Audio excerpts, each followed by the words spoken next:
Yeah, bada bing, bada bing, bada boom. It's the double H here. It's been a long time, guys. I know. But this was a video that is basically long overdue, and I think this is going to be one of my bigger epic vids. As you can see from the shirt I'm wearing, this is Spidey of the Amazing Spider-Man. I don't even call it the Amazing Spider-Man. I call it more like the controversial Spider-Man. Based on the controversy surrounding this whole thing, and that money guzzler called Avi Arad. But I think that it's very important that I show where I'm coming from with this film, my thoughts on the trailer, my thoughts on the events, my thoughts on Mark Webb, and I think just so I can really just clear the air now. I want to talk about this thing called the untold story. You see, on face value, what Marvel are doing, no, sorry, what Sony are doing is completely, it's disgusting. It's ridiculous. I mean, to somehow reboot a franchise where the last film gave you 800 million, whereas we all know that you're not bothered about the reviews of the film, you're bothered about the money, shows you that these guys, it doesn't make any sense. A film gave you an incredible profit. How do you now replace all those people that gave you that profit? It does not make any sense. It just does not make any sense.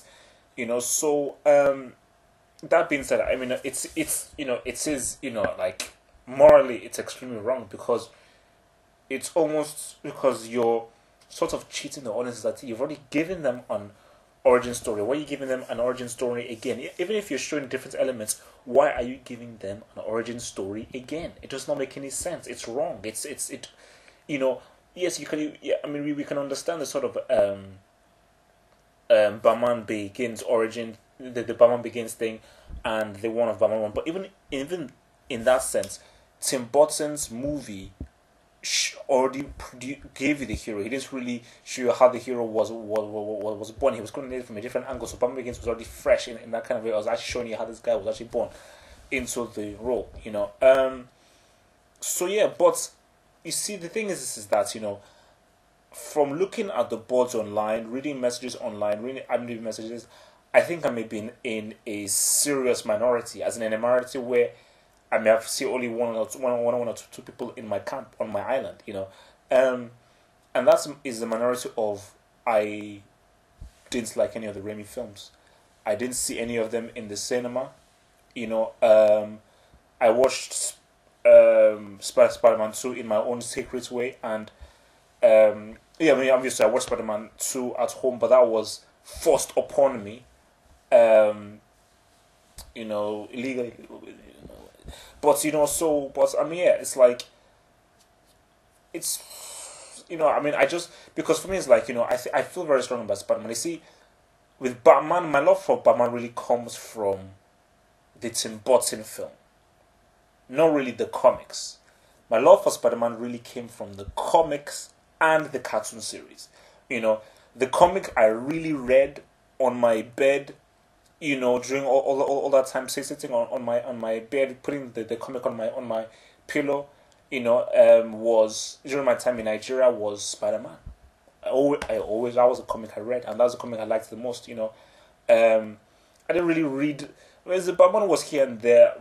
I read X-Men, but the thing I read the most was Spider-Man. I was a Spider-Man guy, and I've always been a Spider-Man guy, and I've always liked the character of Spider-Man and Peter Parker, especially for, it brings out the kid in you, the youthful energy in you. So it's like, and I just think that, when I just saw that, because I watched the Spider-Man trailer again, and like, for the Raimi Spider-Man, that came out in 2002, and when I watched it, I was like, this just lacks any kind of feel. It's like, because when you just see the Spider-Man swinging, like, oh, it looks like a video game. It just looks so cheap, and it's like that's why, like, even when the whole history of that film was coming out, I was like, nah, man, forget it. Like, it just doesn't pull me, and that's how I work. I'm not one of these ignorant fans just, oh, no, Spider-Man, I must go and support it. Like, no, like, if it's not up to snuff, nah, I'm not even going to bother. So, that being said, me thinking all those three Raimi films were a complete waste of time, and me wanting the 2 hours back of Spider-Man 2, this thing with Amazing Spider-Man, it's tricky. And I've been having long conversations with Wake Up about it, And we all know my views on that first trailer. There were two trailers, the first bit of the trailer, looking pretty good. A bit too dark, but okay. This looks like something respectable. Then we had the Mirror's Edge, which is probably the worst thing I've seen in any trailer in my lifetime. Now, coming to this new trailer now, my thoughts on this new trailer, it's hard to really put my trailer really into words. It's like, after watching it, I'm like, this is not the best that you can do for Spider-Man. You can do so much more, and you can really, really grab and really kind of like, romanticize and really just seduce, the audience with true wonder of Spider-Man. And that actually goes to actually making him really swing practically. So why they didn't show that, I have no idea. But the thing is that once you actually see from this trailer, I'm like, my gosh, man, Spider-Man doesn't have to be cheesy, stupid, or lack any sort of credibility. Yes, okay, people say, okay, it's like it's a bit too dark and all that kind of stuff, but it's like, yeah. Look, it was a funny thing that I thought of, and actually Phantom of Hope actually even had the same thoughts that I had before I spoke to him.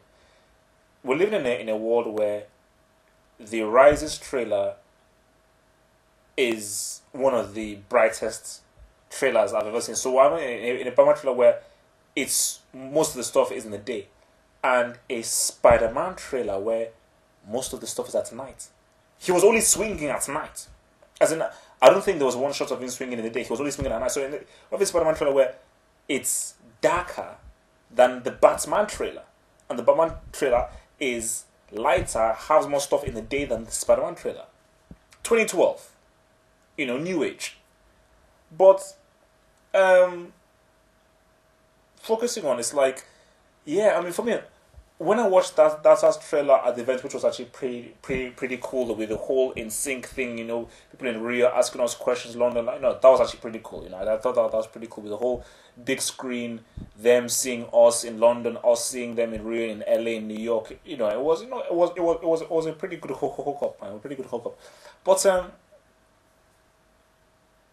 then we had after I watched the trailer, which was pretty. Because whether it's with the 3D glasses, it just felt pretty intense, and my immediate thought was that, okay, I need to see this thing again. Because it was too much to take in, too many images too quick. But then we were then showed the sizzle reel. And, you see, the sizzle reel was actually, for me, the sizzle reel was better than the trailer. And the thing about the sizzle reel was that we were actually given scenes. And I'll put this out there right now. I believe that this could be Garfield's year. I feel like Garfield could be a star out of this thing.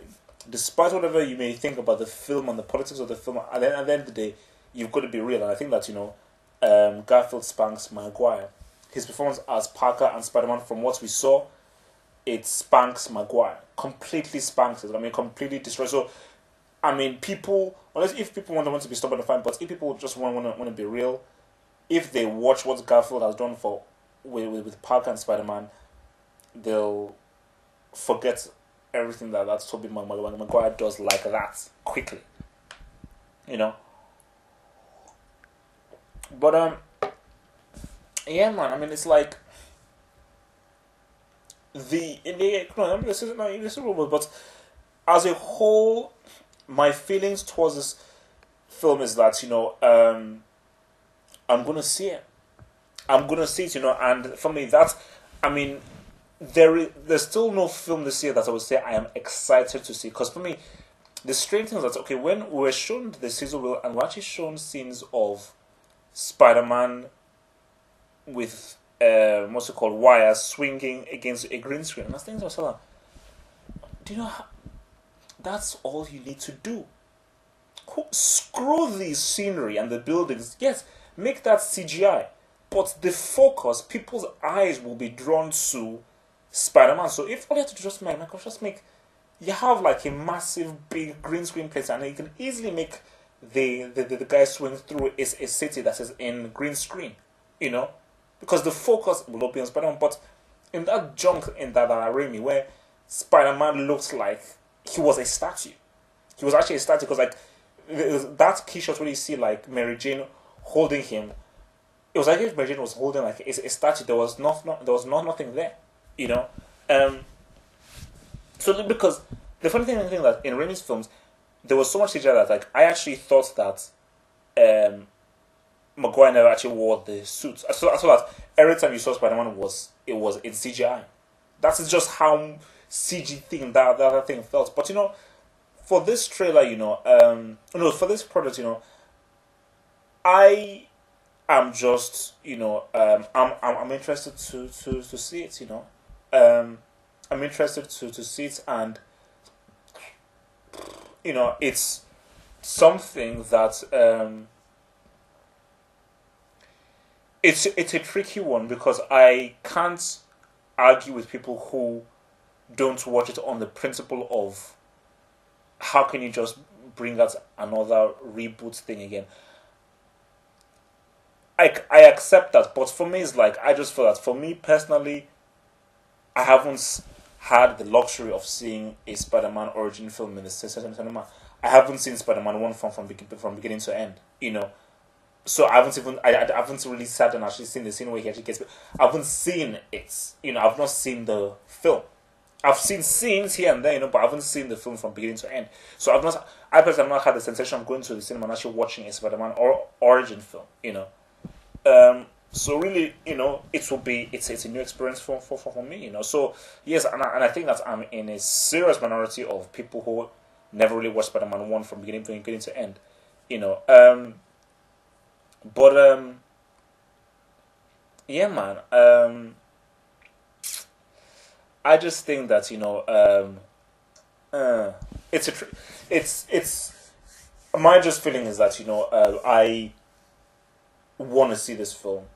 I feel that it's what Garfield is, because guys are going to Emma Stone, all those kind of people, like, okay, I just feel like if, you know, Garfield is the star of this, you know, he is the, you know, when it was all about that season, that stuff that he went shown, you know, you saw a glimpse of what he did, but really, you know, you really saw scenes of what he was doing, his interactions, you know, and I think that, you know, this is Spider-Man doesn't have to be cheesy. Spider-Man doesn't have to be a complete joke. It doesn't have to just be. It doesn't have to be crass. You know, yes, it's light and everything like that. You know, but please watch the Spider-Man cartoon series where, you know, where you had episodes where he was actually turned into a Spider. It had dark elements to it, but at the same time, yes, it's not like, you know, yeah, it is light, but it's not like cheesy and just like slapstick. But at the same time, it's not dark. It's not Batman. It's not Punisher. You know, it's not you know, so, you know, like some like the dark, you know, kind of like, you know, the Dark Forge.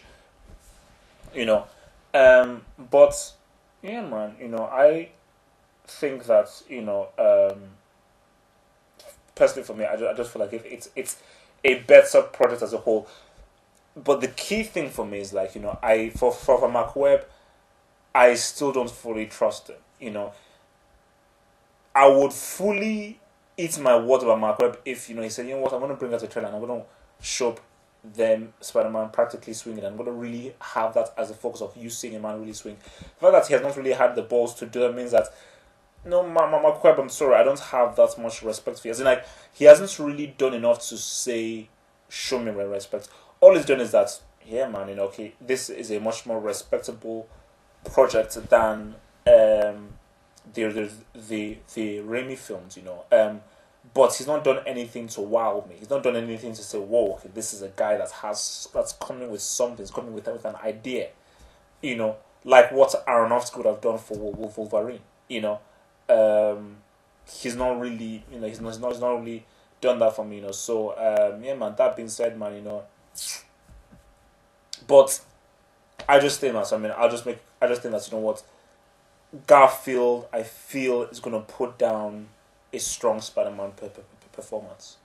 And I think that again, and with seeing how Bale has been lost as Batman, seeing Tobey Maguire as Spider-Man, it is pretty cool having a main role guy that you can root for, where the film is about Spidey, the protagonist, and the main man.